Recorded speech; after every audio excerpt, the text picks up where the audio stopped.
আজকের প্রথম প্রশ্নটি হলো পারসিকরা কবে ভারত আক্রমণ করে। অপশনগুলি হলো এ 558 খ্রিস্টাব্দে, বি 550 খ্রিস্টাব্দে, সি 560 খ্রিস্টাব্দে, ডি 570 খ্রিস্টাব্দে।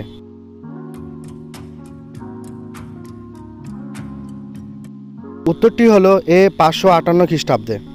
দ্বিতীয় প্রশ্নটি হলো কার উপাধি ছিল কুনিক।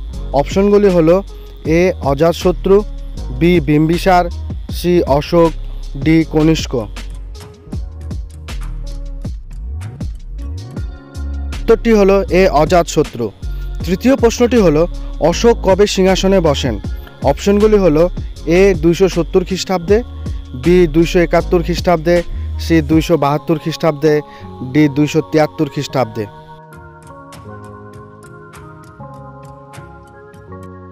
সঠিক উত্তরটি হবে ডি 273 খ্রিস্টাব্দে। চতুর্থ প্রশ্নটি হলো নন্দবংশ কে প্রতিষ্ঠা করেন।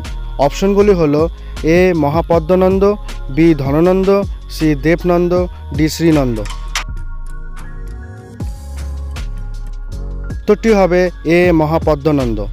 শেষ প্রশ্নটি হলো শেষ জৈন তীর্থঙ্করের নাম কি। অপশনগুলি হলো এ মহাবীর, বি ঋষভনাথ, সি তীর্থঙ্কর, ডি পার্শ্বনাথ। উত্তরটি হবে এ মহাবীর। সম্পূর্ণ ভিডিও দেখার জন্য অসংখ্য ধন্যবাদ।